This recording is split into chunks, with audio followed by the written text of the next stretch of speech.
Hello, and welcome to Brahm Show.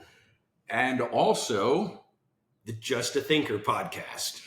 this is Brahm French, and we've got, Brian Budka. and we're doing a simultaneous duo podcast just for you, our listeners. We're trying to up my listenership and reduce Brahms. That won't take much. I don't know how you can reduce for one. You know what? My mom might subscribe to your podcast as well. We each will have one. We will double. Yes, we'll each have one good listener, consecutive subscriber who listens to the podcast. Sister Carol, it's great to have you with us. That's right. Mom will be out there listening and sharing with her friends. I wish I could get my mom to listen. So, topics. Let's talk about the Christian experience in America in 2024. How do we navigate through a world, right? Because we are just pilgrims passing through. This isn't our home. How do we navigate through this and still hold to Christian principles, Christian values, and continue to make a difference? I think that's part of the reason our nation, America, is in the place that it is in, is because to some extent our pulpits have gone silent, and we haven't addressed topics, issues. We've just kind of coddled everybody. We don't want to dare offend people. Right. So we don't preach things that are clearly defined in the Word. I can't help but see how our culture has taken a twist and gone sideways with that. And so what I would like to talk about for a little bit is how can we as Christians come back and refocus our energy and our effort into impacting our society. I think that makes a lot of sense. And that's going to be the bulk of what I focus on in the various podcasts that we do. Just a Thinker is how are we living that out, right? Because I think if you ask most of us, if I asked you or if you asked me even 10 years ago, Brian, are you an American? Are you a Christian? Which are you, right? Where's your national identity? I would say a Christian. But if you spent time talking to me and were asking about how I approach a particular thing, it probably would seem I was much more, especially 10 years ago, far more identifying with a political party, maybe the Republican Party, than even being a Christian. I would have confused church and state. I would have not, if you matched it up as Chad might do against the Sermon on the Mount or some of the other teachings of Jesus, it would have been out of alignment.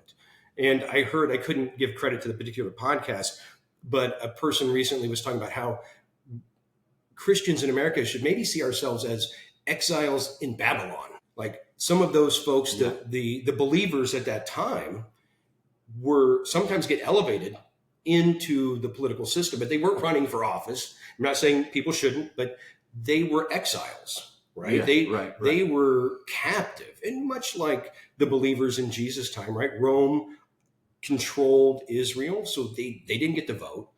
We do, right?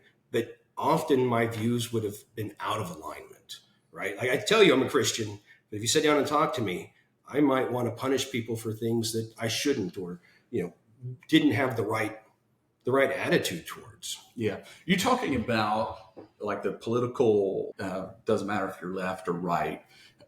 Some of that you touched on something I think is pretty interesting, because when America was founded, when the United States was founded, we're going against Britain, right? We're going against England. And in that contrast, there was no left or right.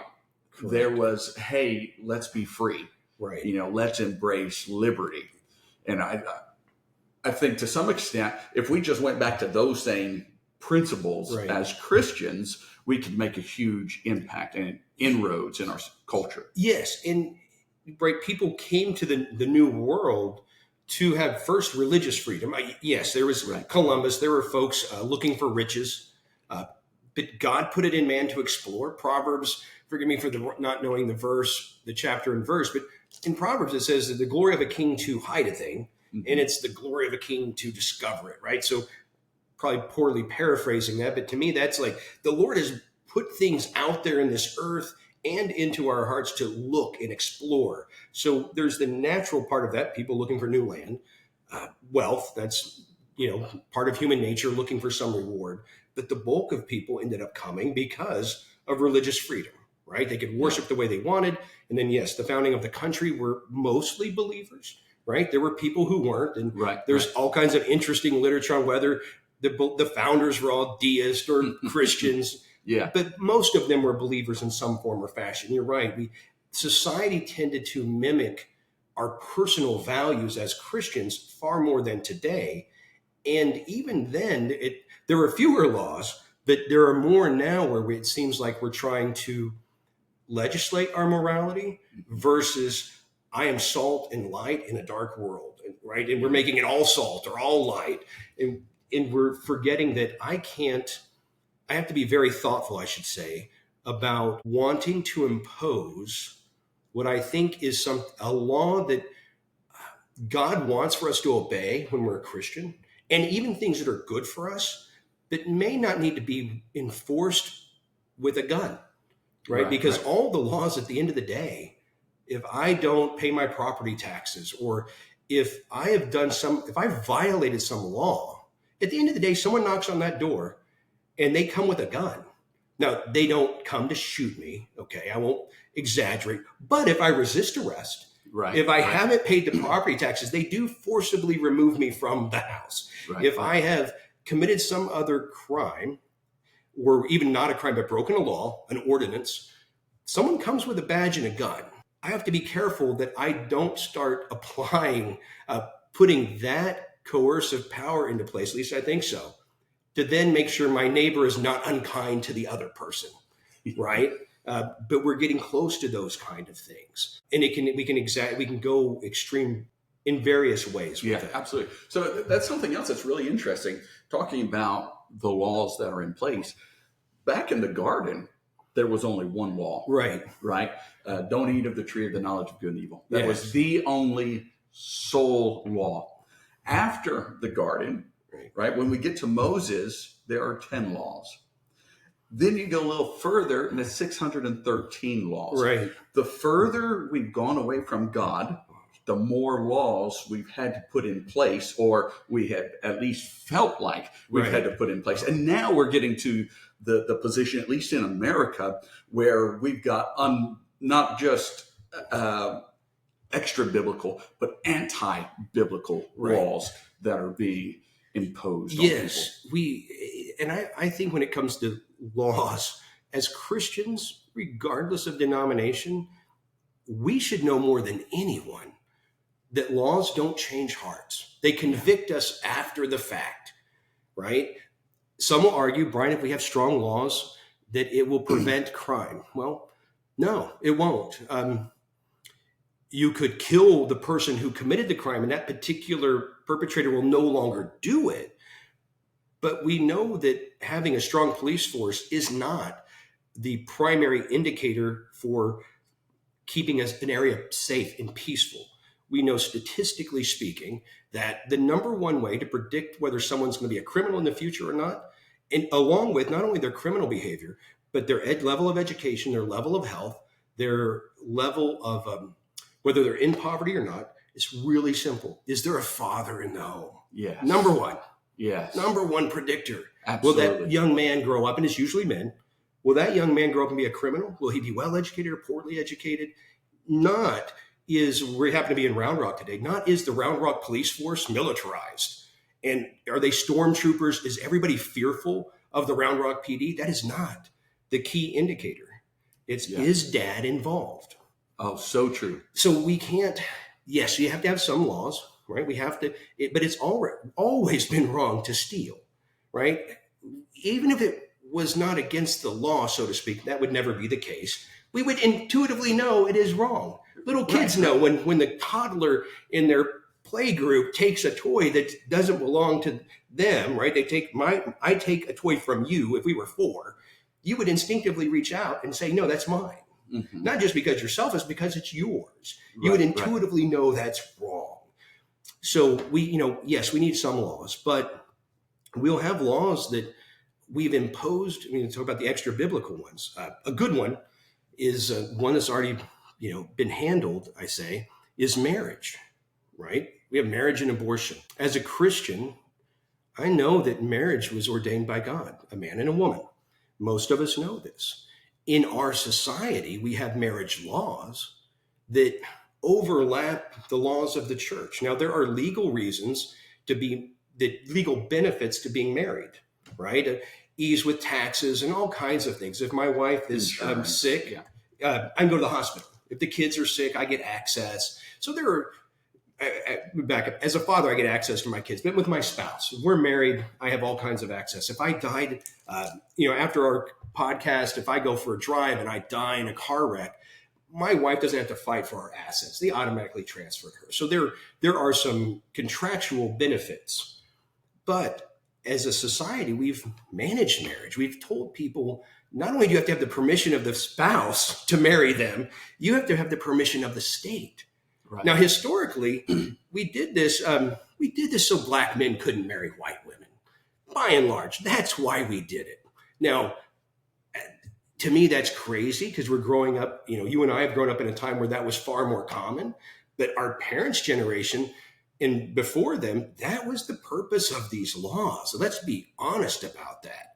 And so today we have same-sex marriage. Christians get upset. Right. But here's the challenge. We confuse legal with moral, and that's a big deal to me.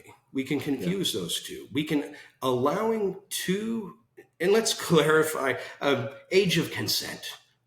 In anything I talk about with laws, the age of consent is always relevant. We're going to just assume we're talking about grown-ups. We're not talking about pedophiles. We're not talking about anything with minors. We're talking about grown-ups, right? Right. If two grown men want to get married in a church, that wouldn't be biblical.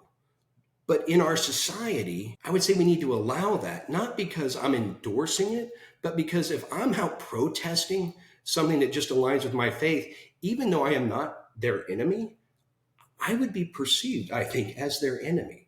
Right. Because though that couple is unlikely to be a professing group of Christians, if they were, we would have doctrinal concerns, right? Right. And this is not to say that I think someone who's homosexual should be locked up, any type of penalty for that. Not at all. Not in any way. So that doesn't get misconstrued.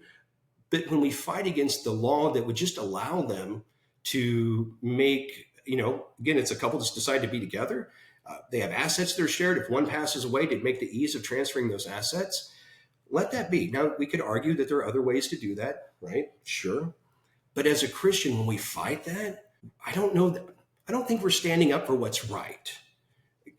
Does that make, again, plenty of people will disagree with that because they will say, Brian, it's not right. Well, sure. But I'm then coercing them to live in a way, because if they break that law, who comes to fix it?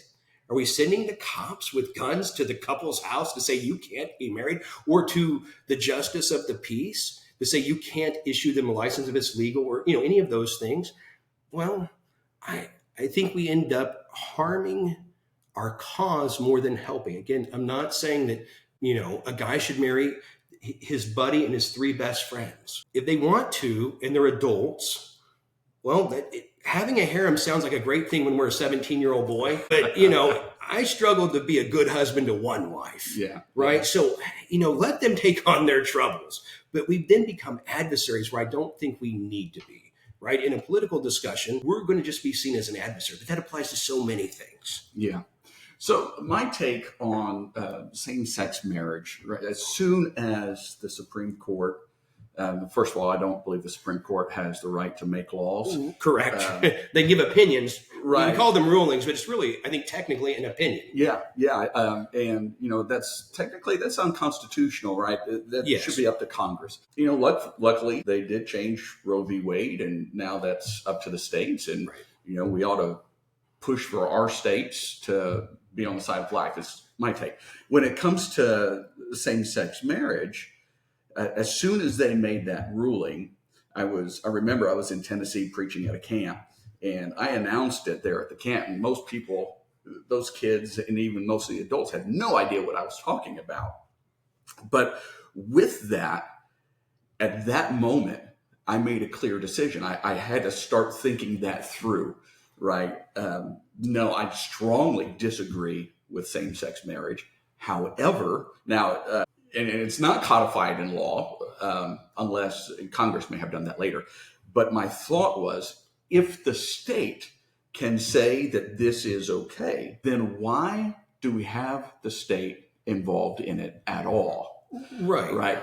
Wouldn't it be better? Because over the course of time, the government always, and I mean always, gets it wrong. Right. So what if the government wasn't involved in what we call marriage? And that was something that was done exclusively through the church. Most people, and it's kind of funny, right? Because they push so hard for gay marriage, and yet marriage in general in America is on the huge decline.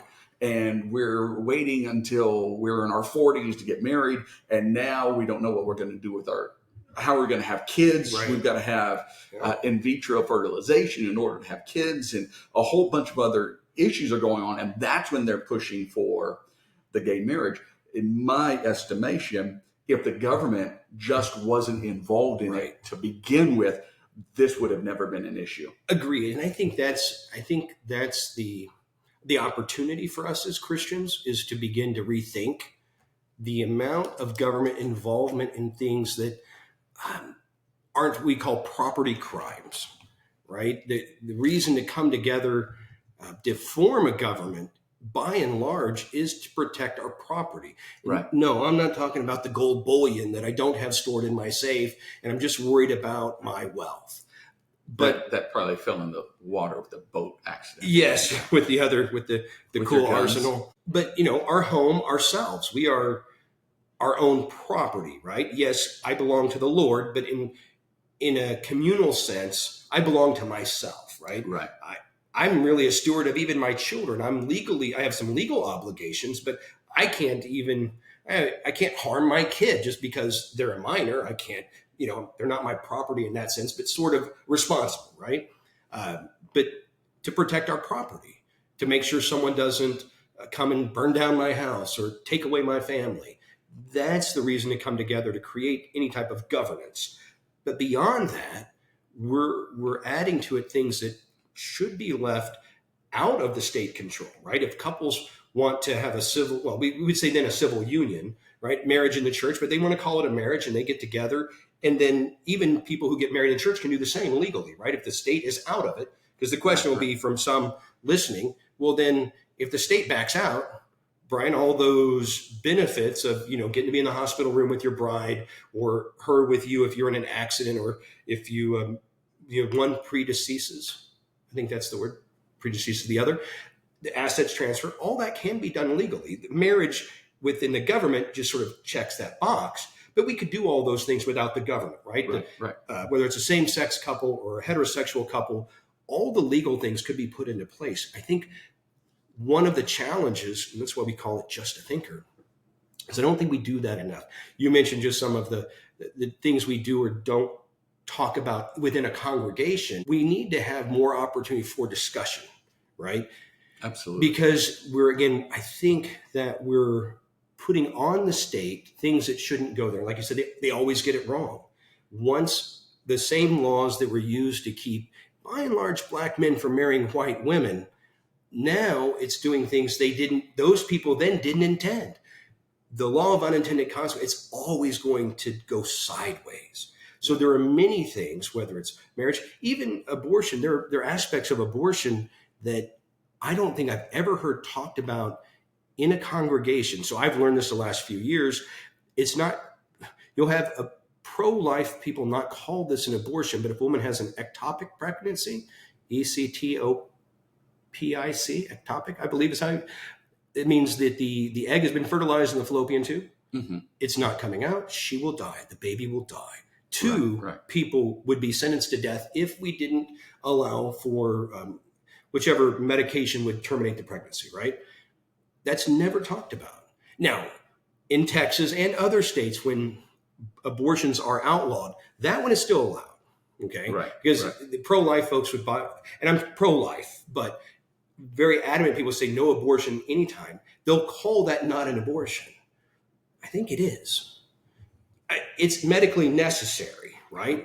Right. So it's not one done for convenience, because it would be immoral as a Christian to advocate for a law that sentenced 2 innocent people to death, right? I guess a woman could decide not to take the medicine. I would want my wife to, not that I want to kill my unborn child, but I wouldn't want her to die if we could prevent it, right? So there are aspects of it that we don't talk about. There are aspects of any of the prohibition laws that, again, I think it's great that the Supreme Court finally gave the proper opinion that these things belong to the state. When we make it illegal, one thing we haven't done is we haven't necessarily changed demand. Demand will go down a little. Texas has, for a number of years, worked very diligently. I say Texas, Texans who are believers who have put immense political pressure on elected officials, even though the elected officials will tell you, this is my heart to save the babies. I don't believe them because I'm cynical, maybe a thinker. I think they do it. Sure, do some of them start out with us? Perhaps. But the various political organizations like Texas Alliance for Life and others put immense pressure on the politicians to make it very difficult to get an abortion. That has brought not only percentages, but actual abortions down in Texas, right? It keeps decreasing. And that's good. So we can minimize some demand, but it doesn't change all of the demand, right? So there's that, meaning the demand is there are going to be women who get pregnant unintentionally. They weren't planning it. I mean, they knew that the act would potentially lead to a baby, but that wasn't their intention. There are probably ways as we move in with new technology, not yet there, but close, like artificial wombs. You see it for animals who are close to this technology. As a Christian, yes, I want fewer abortions, but I also want a scientist to create something that would make it easier to tell that lady, hey, you don't have to have an abortion. We now have a procedure that would allow you to remove that fertilized egg without damage to your future ability to conceive. That's the right word. The ability to conceive and carry a child to term, because sometimes my understanding is an abortion can do this. Right? An abortion could impact a woman's ability to conceive in the future and carry a baby to term. They may not know that. But if we had the technology that would make it even easier, so that, sure, we can have these things outlawed, but can we also make it give that woman an incentive who does find herself in that place to not necessarily just drive to another state or to buy the over-the-counter abortion pill? Because I think as a Christian, I have to be careful to think, I checked the box because it's illegal. Now I've done my job. Yeah. Right. Am I contributing to the Crisis Pregnancy Center? Am I encouraging that scientist who could create such a thing? Because not only benefit animals, it would benefit people. There would be mass application. I think people are working on these things, but it's something that we don't talk about much and don't think about much. Yeah, that's a really good point, right? Because we get to thinking that if we just pass the law, right, then that's going to fix everything. Or the constitutional amendment, right? As soon as Roe v. Wade was overturned and, our leaders in Texas said, hey, we're just reverting back to the law originally, which, I don't have a problem with. However, it doesn't eliminate the need for the unplanned pregnancy and that mother. I am glad to see, and that's really where the church should be coming in. Yes. Right. In my estimation, the state shouldn't be coming in. Right. What I mean by that is the state has no business saying, hey, we'll support you, we'll feed you. Right. Cradle to grave is it doesn't actually help. Yeah, right. Where if we've got a church and that's the church's role, and the church recognizes that, and that's another issue that we've got, is it's not just that the state has gone sideways, the church has forgotten its role. Correct. Right? We think that if we go to church on Sunday and, maybe we pay our tithes. I pastor a church, and that's why I say maybe. Right. Maybe I pay my tithes, and maybe I only go once a week. If you're lucky, most don't do that, right? But if I do that, then I'm playing my role. I'm doing my part. Where when you go back and you look at the writings and the stuff that Jesus said and what is actually in the Word, it is so much more than a Sunday only Christian. We got a lot of people that are just nigh of the CEO. And what I mean by that is Christian and Easter only. That's when they're going to go to church. And we've got so many that are just shy of that. Well, I go, but you're not really involved in impacting your community. Yeah, so the Christmas and Easter only, I think, is a great acronym. And there are a lot of those. And many of us probably are that way, even if we go more frequently. Right. I think it's very easy to be a very good hearer of the word, but not always a good doer of the word. I fall short in the doing side. Conversations are part of that, but there's doing. And I think we need to do much more of both so that we know, yeah, and there are in Texas, there's like 350 crisis pregnancy centers. Now, before the law with Roe v. Wade, the opinion handed down by the Supreme Court, there were only a handful of abortion clinics in Texas. There weren't very many. Right. There are many, I think it is somewhere around 350 or more crisis pregnancy centers. So they're out there. We all need to do a better job of being aware of them. And you were absolutely correct. The church, that's us, right? Right. We've got to be better engaged with that. And I also know that there is the challenge, the struggle internally that if a young girl gets pregnant, what do you do? If it's your daughter, my daughter, or a member of the congregation, right? Because there is a fear, I think a natural one, that we know we need to love her, but then there's the fear that becomes like MTV's show, right? They have like, pregnant 10-year-olds or whatever they're doing, right? Some show that where you're promoting it, right? That young girl, if she gets pregnant when she's 15 and we embrace her, are we then encouraging other 15-year-olds to get pregnant? That's at least something I have struggled with, right? Right. I've watched it growing up. It happened, in my youth group. It's happened within our current congregation. It happens in probably every congregation of any size. You get more than a handful of teenagers, it's probably going to happen. And then I struggle with that. Like, what do we do? Right? You don't want to shun it. Yeah. And you certainly want to shun the kid. It's not the kid's fault. But that struggle is real, right? Like, if we embrace that young lady, are we then encouraging more? So I don't know. There's not an easy answer to that. Jesus probably just loved them. Right. So the Lord would. He would overcome my issues and just love them. And we were talking before we start recording, we would teach that's the reason that the Bible wants us to be married before we're having babies. Try to teach that to our kids. Not because God, somehow Jesus, doesn't want us to have pleasure. It's not that. Right. And it's not that believers are prude and don't understand physical intimacy.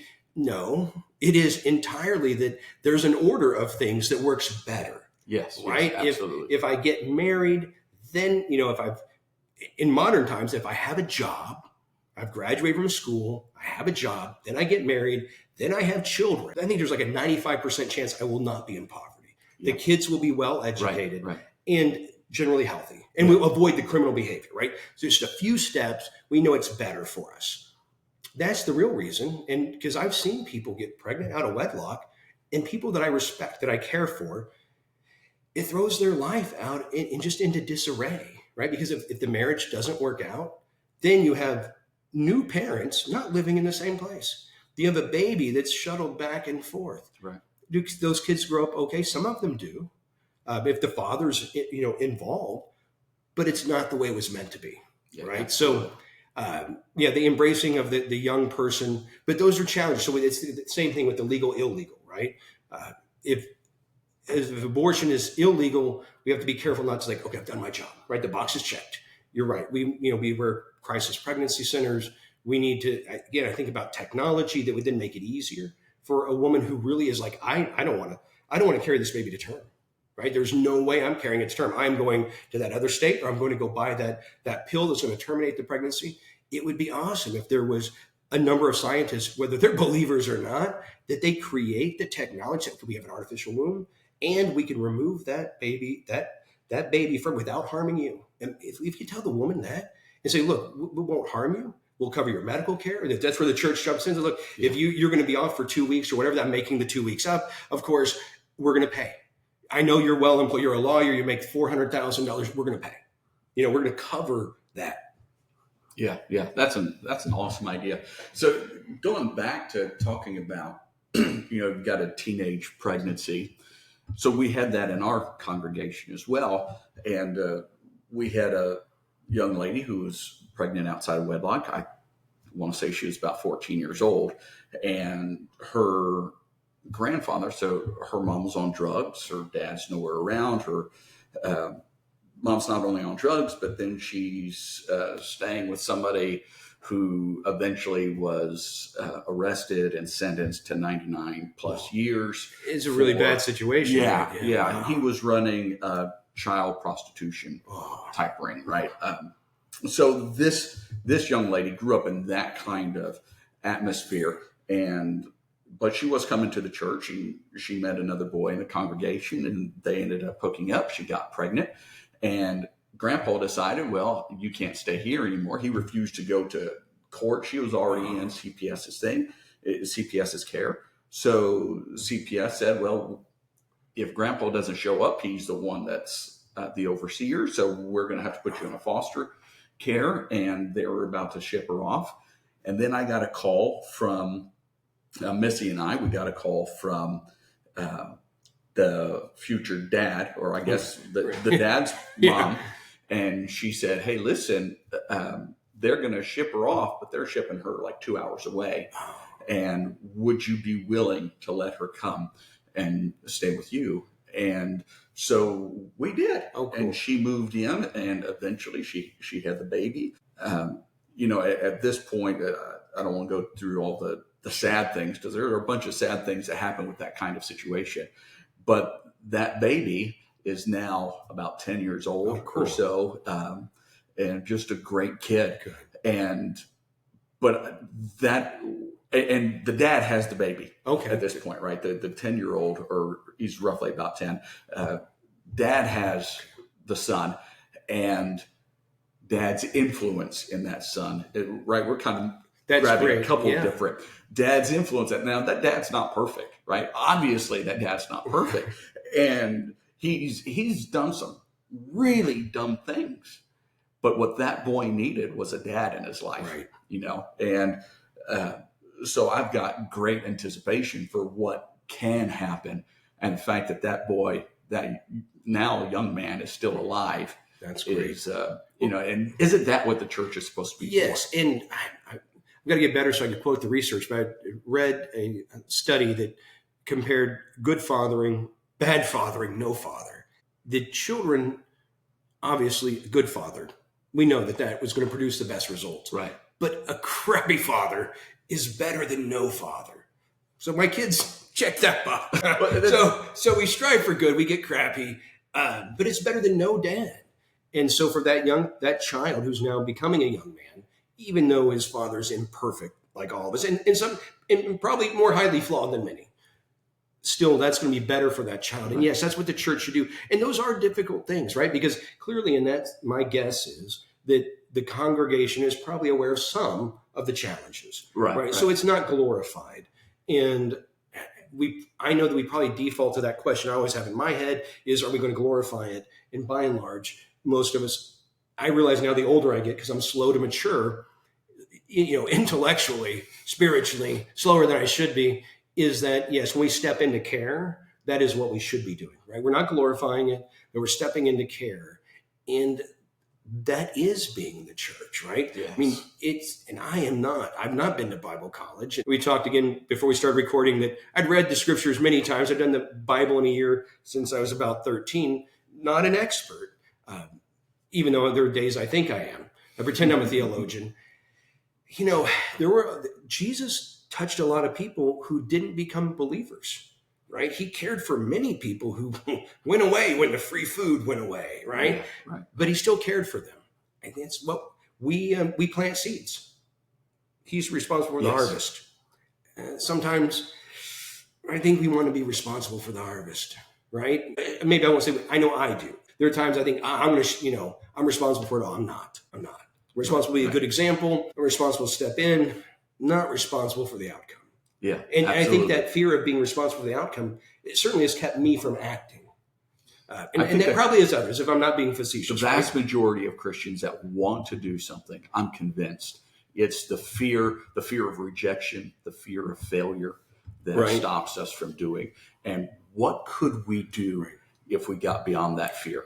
Well, I hope that, for many of the folks that listen, that my mom who's listening, and maybe someday there, other people listen through when it goes into your podcast. And I know other Christians think about these things, right? Don't want to be facetious and think it's just you and me. We're the only ones. And the Lord says there's 10,000 or there's 10 million.